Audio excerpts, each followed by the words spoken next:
So I saw this quote that said, "You are so strong." And then it said, "No, actually, I was severely undersupported, so I had no choice." And yeah, I felt that. But I actually disagree with one part of it. I did have a choice. I think we all have choices. I just chose over and over again not to let myself down, because what was the alternative going to be? And I think one of the strangest things about being considered a strong person is that eventually people start treating you and your strength like evidence that you don't need support. And I've been thinking about that a lot lately, about how I've even become this person. Because people see me now as this very independent, ambitious, successful, goal oriented woman.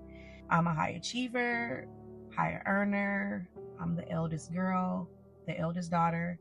I'm the person who figures it all out. Gabby at it. I'm the person people call when they need advice, encouragement, strategy, resources, or somebody to remind them of who they are. And I genuinely love that about myself, but I also understand now that some of the qualities people admire most about me were developed because I learned very early how to survive without having all of my emotional needs met. There were other things being prioritized, other goals, other pursuits. And somewhere along the way, I learned that my emotions could go on the back burner. There were other things that needed to get done. And I learned how to keep moving. And I learned how to achieve. I learned how to solve a lot of problems on my own. I learned how to make myself feel safe and protect me. And when you do that for so long, when you do that long enough, eventually it stops looking like survival to everybody else. It just looks like who you are.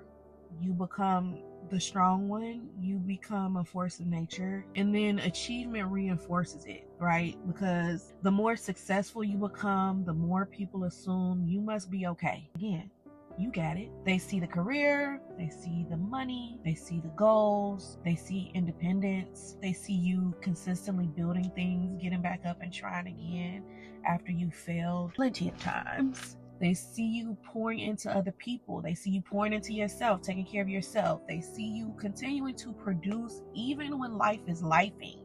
You don't make excuses. You don't sit in victimhood. So they assume you don't need anything.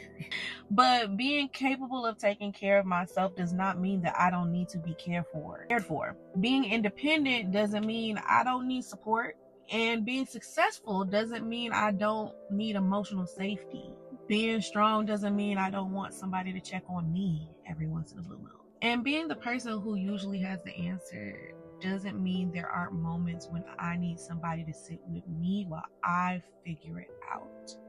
And I think that's something that I've intentionally had to unlearn. And honestly, that has required resources. Therapy has been a huge resource for me.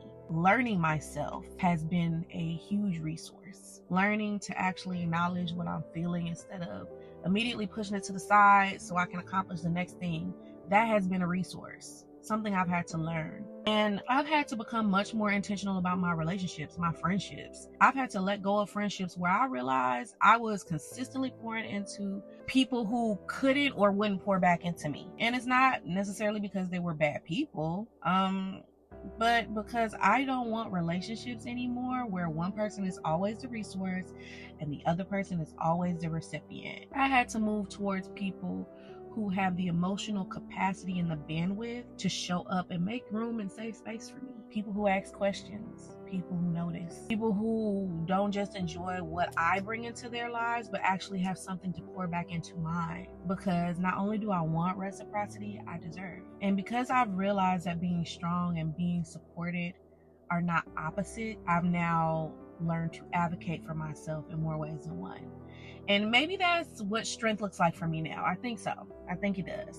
I don't know if you can relate. Not proving that you can do everything alone, because I already know I can. I have an entire life that proves that. Maybe strength for me now is being discerning enough to know who is safe to need, being vulnerable enough to actually say when I need something, and building relationships where I don't have to completely fall apart before somebody realizes that I need care too. Because yeah, I'm strong. Yeah, I'm ambitious. Yes, I'm going to keep setting high goals for myself and figuring out how to reach them because that's who I genuinely am. But I'm also learning that I don't have to sacrifice my emotional needs in pursuit of those things anymore. And I don't think my goal is to become less strong. I think my goal is to create a life where my strength is a choice instead of a requirement. The epitome of a soft life. Because I don't want to spend the rest of my life being congratulated for how well I survived things I should have actually had support through. Yeah, that's it. That right there.